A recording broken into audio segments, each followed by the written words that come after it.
History is full of firsts. It's one small step for man, one giant leap for mankind. Many of those firsts shaped our way of life.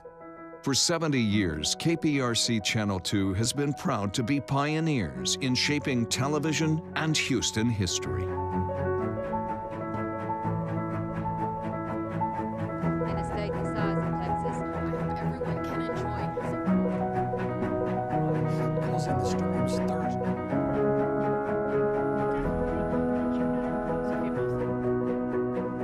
Minutes before 9 o'clock, the crew's here telling her. This is the first time in a long they had 11. As soon as some of your men. Isn't it good to work for a place that has a sense of history? And indeed it is. See, taking the president from Spring to College Station following his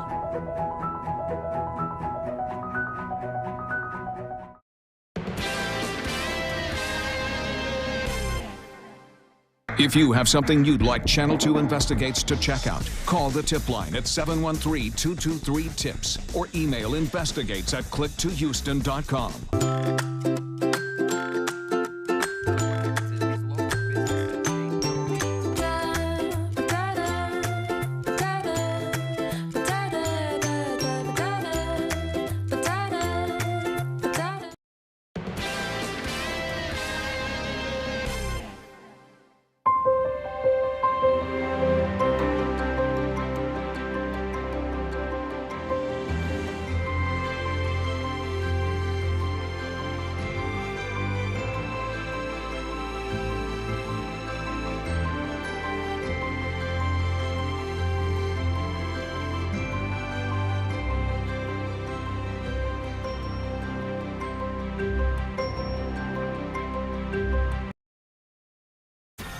Live from KPRC, this is Channel 2 News at 6. We begin tonight at 6 o'clock with a family tragedy on the roads. 3 generations killed in a violent crash. Tragic, but also infuriating. The driver who caused the crash accused of driving under the influence. And Channel 2 Investigates has learned that he was already accused of causing a previous DWI crash. Investigators calling that driver, Gregory Allen Smith, a career criminal. We have live team coverage of the crash, the investigation, and the Smiths' lengthy criminal history. But we want to begin with that family in mourning tonight. Hannah McKenzie live with what we've learned about that grandmother, daughter, and grandson. Hannah. Yeah, this is a horrific story all around. Right now, I'm on the street where 2 of those victims lived. And if you take a look behind me, you can see the street is pretty packed, and it has been all day with cars coming and going as family and friends stop by to pay their respects. A memorial set up inside the Escobar household. I just know that she was a really good person. Family and friends now mourning the loss of Piedad Soriano, her daughter Diana Escobar, and her grandson, Ricardo Escobar Jr. He loved to be in when everybody was making noise, dancing. He always laughing and giggling. Family friend Miriam Flores stopping by to pay her respects. Baby Ricardo would have been 4 months old tomorrow, says family member Yesenia Aguilar. He was a happy baby ever since he was born, always smiling. And they didn't deserve to die the way they did. 3 generations killed in one fiery crash Wednesday at the intersection of Antoine and Beltway 8 when another driver ran a red light. A 4th member of the family, Valeria Escobar, was thrown from the vehicle, sustaining serious injuries. That's Diana's sister. She's in a critical condition. The driver at fault, deputies say, is 30-year-old Gregory Allen Smith. Smith now adding 3 counts of intoxication manslaughter to his already long criminal rap sheet. We want justice. We want him to pay for everything he did, for the pain that he's causing the family.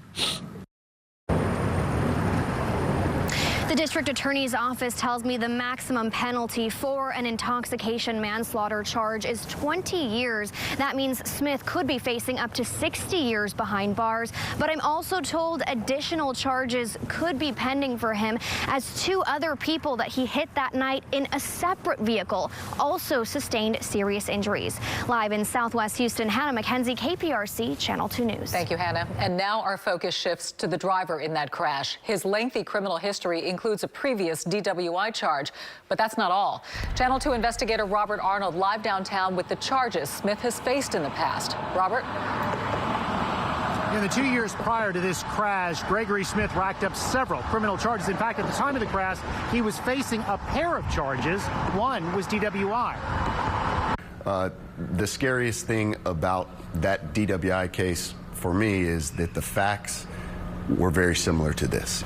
The four-car accident on South Willcrest happened in April. After toxicology tests came back, 30-year-old Gregory Smith was charged with driving under the influence. Court documents read he was under the influence of PCP, amphetamines, and marijuana. In addition to the DWI charge, Smith was also facing charges of punching a detention officer at the Harris County Jail. In fact, just since 2017, Smith has faced a total of 14 criminal charges. He's been convicted of 8, 4 were dismissed, and 2 were pending. Of course, all of this precedes the horrific crash that took the life of 2 adults and an infant. 4 others were critically hurt. Head of the DA's Vehicular Crimes Division, Sean Tier, says Smith was under the influence when he blew through a red light and slammed into an SUV and minivan. We're not sure yet what he was intoxicated on. We don't believe that alcohol played a significant role, if any role, in this case. Tier said early indications from investigators are Smith was under the influence of the same drugs seen in last year's crash. Tier said Smith's bond has been revoked in those 2 pending cases. When he gets out of the hospital and goes to jail, he will remain there for the foreseeable future. Smith now faces 3 counts of intoxication manslaughter. These are unique charges in that they have the ability to be stacked. So each one carries a maximum punishment of 20 years. Now Smith remains in the hospital under guard. Reporting live from downtown, Robert Arnold, KPRC, Channel 2 News. Thank you, Robert. We do have breaking news in Northwest Harris County to tell you. A child believed to be 7 years old has been hit by a truck. Sky 2 live over Creekway Drive and Deep Woods Drive near Eldridge Parkway. The Harris County Sheriff's Office says the child is alert but in a lot of pain and is now being taken by life flight to the hospital. Deputies say the driver did stay at the scene. We will have updates on this story both on air and on click2houston.com as soon as we get them.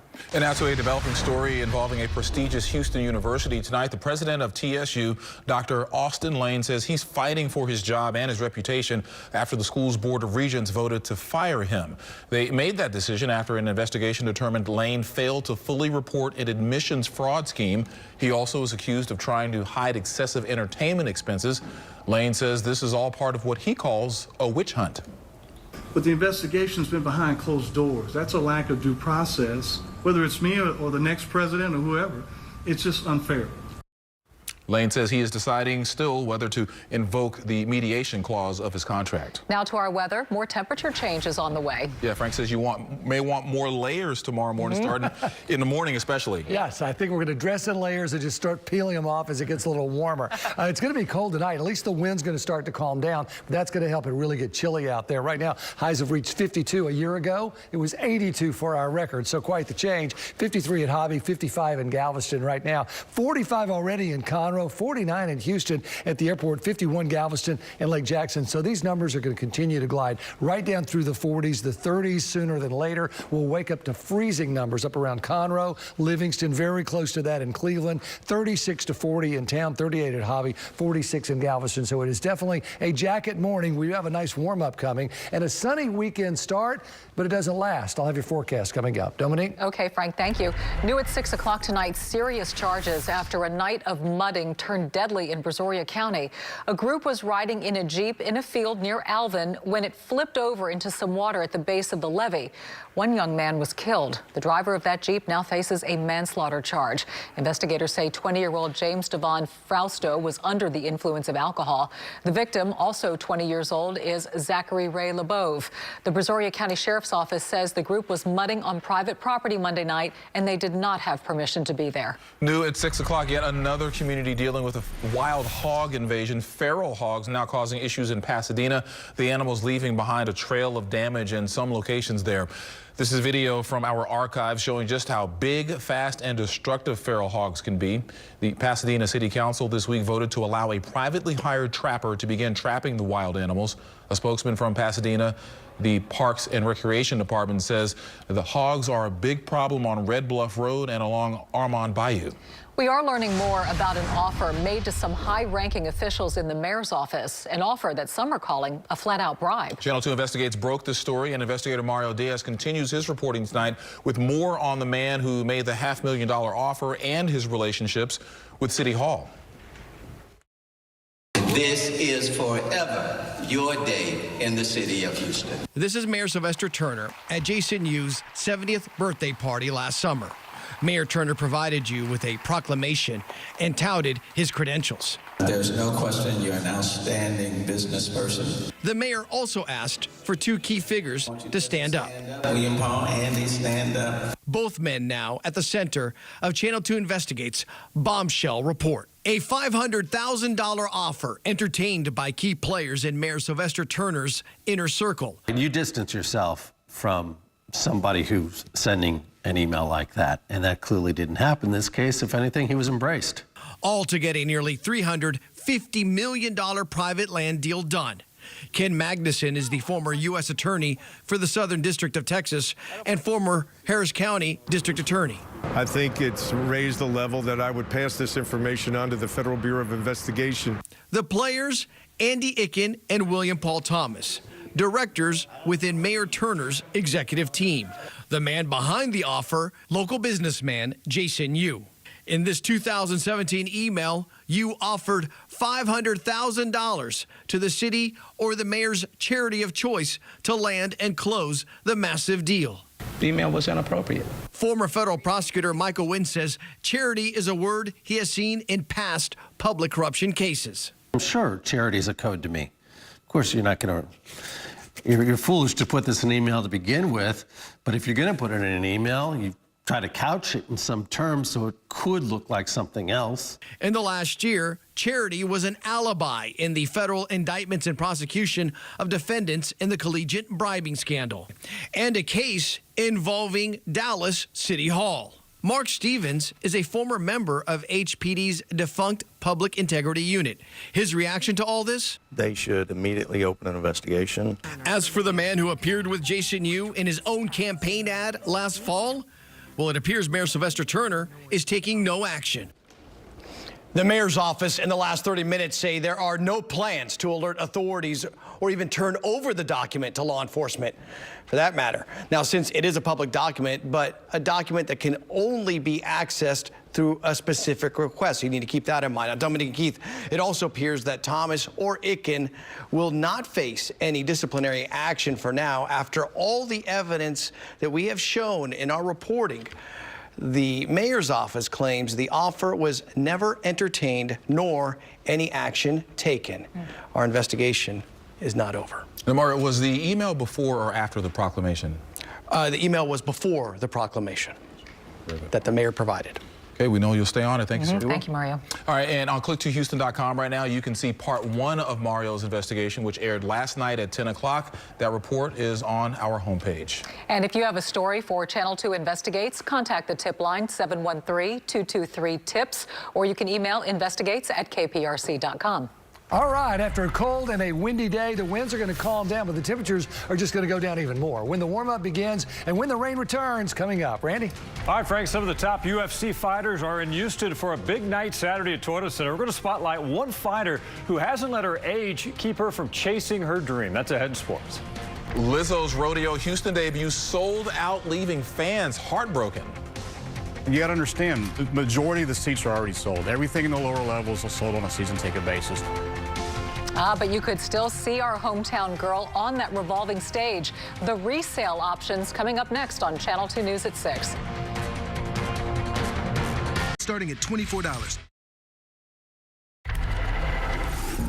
I don't know if I should be concerned or not, if it's in the neighborhood or something. I would be lying if you don't think about it. It is a nasty chemical, but that is all we know. The threats are real and they are happening.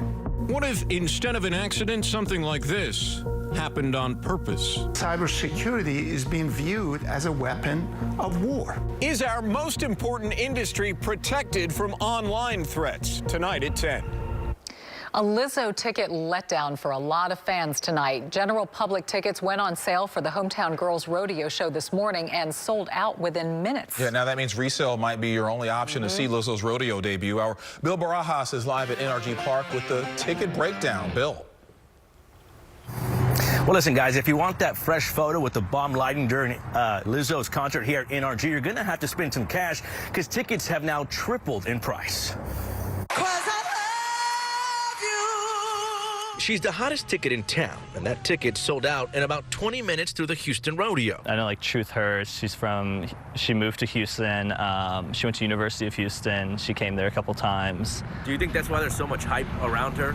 Definitely. The Houston Rodeo says a total of 14,000 tickets were sold. The rest belong to season ticket holders like Devar Giyashi, who must figure out whether to attend the concert. It just depends. The days and stuff like that. Or sell his tickets. I know a bunch of people that want the Lizzo tickets. Ticket broker Jack Stopnicki says he, like most fans, was waiting to get tickets. He was able to purchase about 20.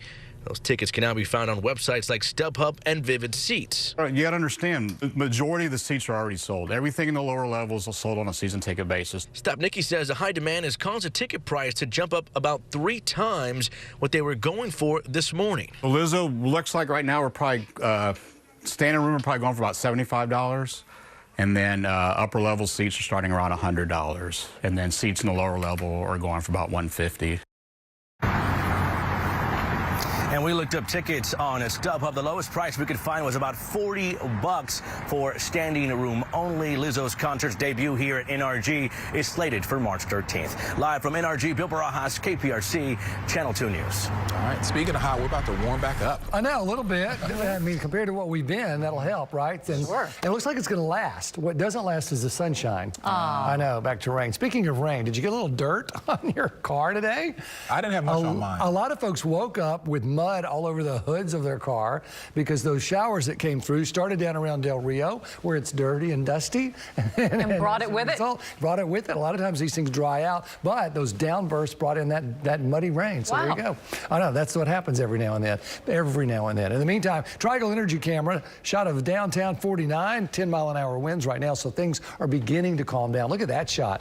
A beautiful sunset there at the Pleasure Pier in Galveston. 51, 16-mile-an-hour winds. It's been hard to find much humidity. Dew point's at 25 there now. So we've already got 40s out there. Katy and Hobby, Bush, Tomball, Conroe, Dayton's at 48, low 50s everywhere else. So we're fixing to go down into the 40s, and the humidity's so dry, 26% right now in Pearland, 28 in Wharton. This wind, 7, 6, 9 miles an hour. Still some gusts, especially on the east side, 20, 25, but things are calming down, and by the time we get to 8, 8:30, it's going to be calm. So the calm air, the clear sky sets the stage for a really cold morning as we go into tomorrow morning. Look for freezing numbers. Conroe to Cleveland to Livingston, 36 in Katy, 35 for Wharton, 40 downtown in Pearland, 46 on the island, and it's going to warm up at least into the upper 60s, but I'm going for 70, 72 in some spots. We're going to have full sunshine, so that will at least be a help.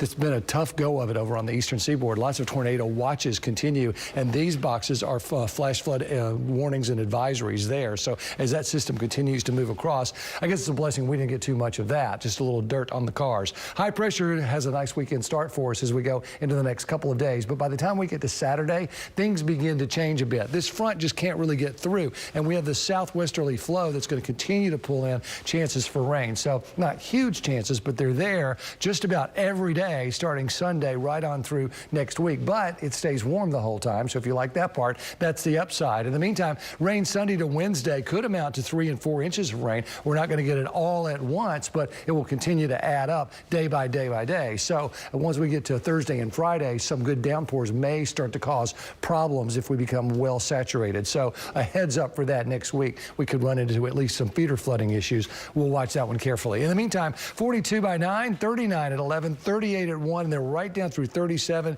36. Some of you, a light freeze to the north and outlying areas.